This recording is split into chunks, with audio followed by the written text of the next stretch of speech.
Peter Berg and Mark Wahlberg seem to have this passion in working together. Back in 2013, Lone Survivor was one of their first collaborations. They have since done Deepwater Horizon and Patriots Day. Two movies I really like. I think Peter Berg and Mark Wahlberg's my favorite film from there. Even, I guess this is a spoiler for this review here too, is I do love Deepwater Horizon. I think it's a really effective film. I really enjoyed that one.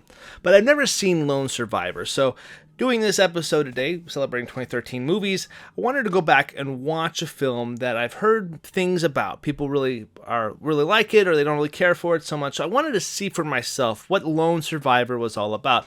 First off, this is a kind of not a good title for a movie. I get the premise and the title of it, and I understand its reasoning. As a film goer, you kind of already know what's going to happen before you even push play. Luckily, I did find this on HBO Max, so it was really cool to watch something without having to rent it. Now, this movie is based on a true story, and it takes place in 2005 about this group of 4 Navy SEALs who are assigned to go out and to kill this Taliban leader, and of course things go awry, and unfortunately they are left to fend off the Taliban, and they are outnumbered and outgunned, and it is kind of a harrowing story. There is some brutal stuff that these soldiers do go into, and I can only imagine what they were feeling like in the moment of this big event here, and seeing that on screen, it's always kind of horrific in a sense too, because you can only imagine what they were going through, especially the ones that didn't make it out, what they would felt like. So anybody who has served, I know my brother was in the Marines, and I do appreciate the men and women who do sacrifice so much for our great country, and put their lives on the line on a daily basis to keep us safe here at home. So much respect for anybody in the military. So this review is just based off not the military, not these actual soldiers put their life on the line, but on the film that Peter Berg did give us. So keep that in mind if you're thinking I'm trying to be critical about other things. Talking about a film's perspective, I want to say that the title is something I've always said was a big kind of spoiler, and I understand. Marcus Luttrell, who was played by Mark Wahlberg in this movie, he was the one who had made it out alive, and it's very harrowing, and he's definitely a hero for everything he survived in, and I definitely want to say that, but I don't like the title. This is a title issue. And also the beginning of the movie is very kind of Peter Berg. He plays very patriotic themes with like Patriots Day and Deepwater Horizon. And there's nothing wrong with that. I think it's kind of sentimental, and I think a lot of people who feel that watch this is definitely going to really like it a lot. The main cast is really star-studded. You got Mark Wahlberg as Marcus Luttrell. You got Taylor Kitsch as Mike Murphy, Emile Hirsch as Danny Dietz, and Ben Foster as Matt Axelson. Of course, we got also Eric Bana and Alexander Ludwig shows up here.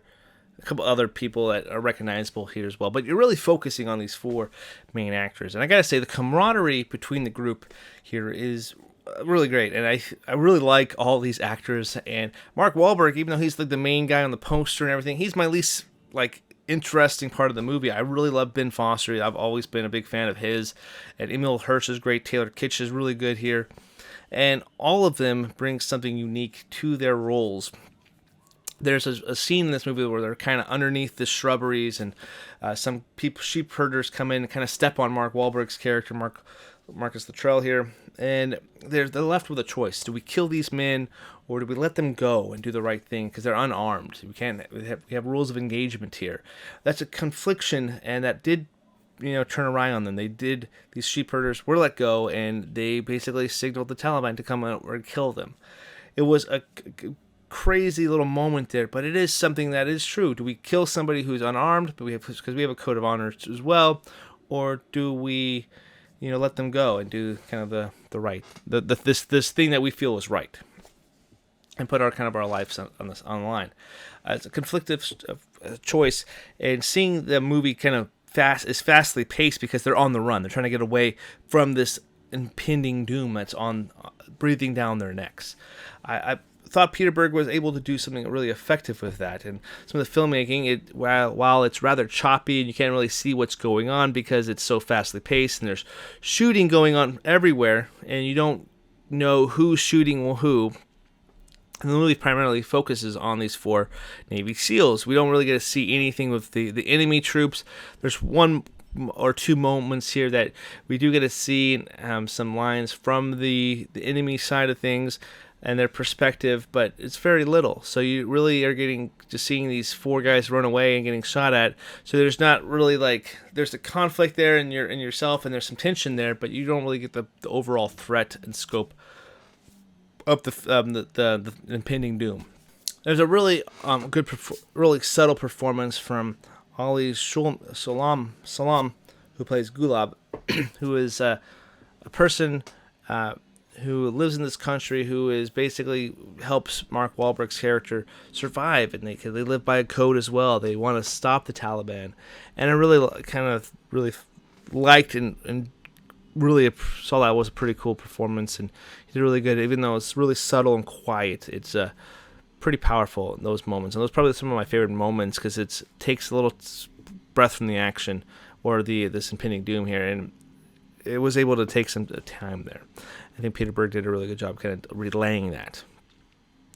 Overall, as a movie, though, I'm not really giving this a positive rating for a movie. I think I'm at 2.5 stars out of 4 stars on our website here.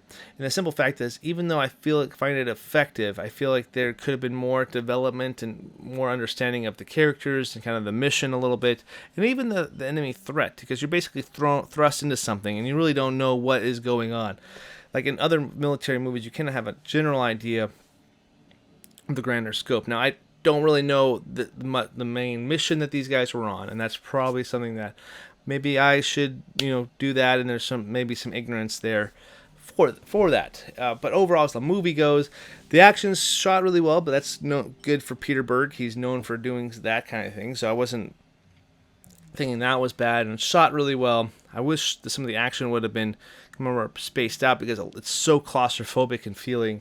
The main cast is really fascinating, really great, and I wish I could have seen a little bit more like what happened before they get sent out, to see that maybe another mission or something, or see the camaraderie between the characters because the actors are so talented. I think Lone Survivor is something you should definitely check out. It's definitely a worth watch, and I'm really glad I watched it. It's just something maybe I would revisit and enjoy, or maybe liked a little more. I don't think I would enjoy it because of just how tragic it is, and it's not something Peter Berg has made these tragic movies before, like Deepwater Horizon and Patriots Day. I think Deepwater Horizon's his least tragic film. It was definitely based off this oil rig, but we had this terrorist attack in Patriots Day. We have another terrorist type of military movie in Lone Survivor. So he has a way of relaying these tragic events and cinematically, and starring Mark Wahlberg, of course. I think this out of the 3 ones I've seen, I think this is my least favorite, but I've only seen it the one time, so I may watch it again. My wife was really engaged and really liked this one too. So with that said, that's my quick takes on Lone Survivor. What did you guys think of Lone Survivor? Have you guys seen this, and where does it rank in the Peter Berg filmography? I have it near the bottom, but where do you have it? I would love to know that. And make sure you guys check out other reviews on the channel. Hit that subscribe button to stay up to date. Hit the like, share, subscribe, all that fun stuff. And until next time, I will talk to you in the next review.